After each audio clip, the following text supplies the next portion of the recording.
Hi hello नमस्कार friends, स्वागत आहे तुमचं दीपाज ब्लॉग या चॅनलवर। आणि आज मी तुमच्यासाठी नवीन छान गोष्ट अशी शिकण्यासाठी घेऊन आलेली आहे। तर मी नाही ॲक्च्युली, पण माझी मुलगी श्रेया, तर तिला आता सुट्ट्या आहेत सध्या, अजून तिचे 10वीचे तास चालू व्हायचे आहेत। आता अभ्यास करून पण एक्झाम देऊन ती थोडी कंटाळलेली आहे, थोडं बोरिंग झाले तिला, तर त्यासाठी ती थोडंसं वेगळं काहीतरी शिकणार आहे। तर मुलांना ह्या अशा वेगळ्या गोष्टीसुद्धा शिकायला पाहिजेत मुलांनी, कारण फक्त अभ्यास हे करून पण कंटाळा येतो। असं वेगळं काहीतरी केलं तर त्यांना थोडं नाही का माइंड फ्रेश होतं।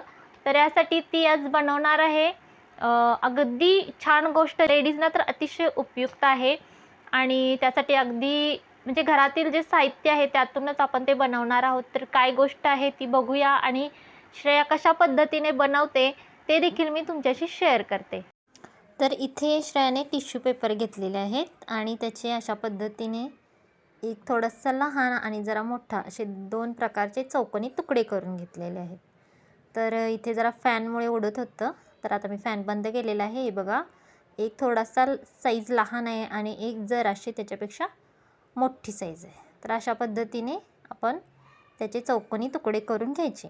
तर त्यामधला जो मोठा आहे ना, त्यातला एक चौकोनी तुकडा घ्यायचा आणि अशा प्रकारे कशी करते बघा, फक्त इझिली त्याला एक असं चुरगळून टाकतो म्हणते ना आपण, तशा टाईपमध्ये तो गोळा करायचा आणि त्या जो छोटा आहे ना तुकडा तो घेऊन त्यामध्ये असा घालायचा तो गोळा, आणि अशा पद्धतीने एकत्र टोक करून त्याला असं ट्विस्ट करायचं। तर अशा पद्धतीनेही आपल्याला बघू शकता तुम्ही। तर आम्ही एवढे असे बनवले। तर आता ह्याला पुढची स्टेप करूया। तर यासाठी आपल्याला एक वॉटर कलर लागणार आहे, ग्रीन कलरचा। तर तो आपण घ्यायचा आहे आणि हे बघा आम्ही वाटीमध्ये घेतलेला आहे। त्याच्यानंतर आपण ह्या ज्या मोगऱ्याच्या कळ्या टाईप असं दिसतंय ना, तर ते आहे ते त्याच्यात जे देठ आहे त्याला असा कलर लावून घ्यायचा। तुम्ही बोटाने पण करू शकता किंवा तुम्ही ब्रशसुद्धा छोटासा आपला ड्रॉइंगमधला जो ब्रश असतो पेंटिंगचा, तर तो देखील आपण घेऊन लावू शकतो। तर अशा पद्धतीने श्रेयाने बोटाने देठ त्याचे असे हिरवे हिरवे करून घेतले। तर तुम्ही बघू शकता की किती छान दिसते, एक असं छानसं फुलामध्ये फुल, ॲक्च्युली फुल नाही पण अशी कळी, एखाद्या फुलाची कळी अशी दिसते सुंदर। तर अशा पद्धतीने आम्ही सगळ्यांना कलर करून घेतला। हे बघा असे छान तयार झाले, कळ्या तयार झाल्या। तर आता ह्याचा श्रेयाने असा मस्त गजरा बनवला आणि हा आपण अगदी नाही का अगदी सोप्या पद्धतीचा आहे, कोणालाही जमू शकतं। तर बघा तुम्ही कधीही यूज करू शकता साडीवर वगैरे। तर छान आहे, श्रेयाची अगदी कलाकुसर देखील मला खूप आवडते।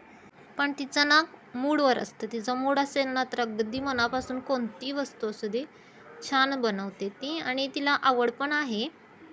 ठीक आहे, वाजलेले आहेत 9:30 आणि इतका जोरात वारा सुरू झाला, आता तुम्हाला दाखवते। इतका वारा येत होता, सगळं नाही का झाडं वगैरे हलायला लागलेली। आमच्या गॅलरीतली जी आम्ही कुंड्यांमध्ये लावलेली ती पण पूर्ण अशी वाऱ्याने हलत होती।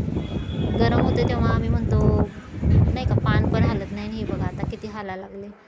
तर अशा पद्धतीने तुम्हाला आवाज पण येत असेल वाऱ्याचा कसा या लागलेला। तर मग पटपट मी जे आपलं काय बाहेर वगैरे काय असेल कपडे हे ते थोडंफार ज्या वस्तू आहेत आपल्या, तर त्या काळजीने आतमध्ये घेतल्या।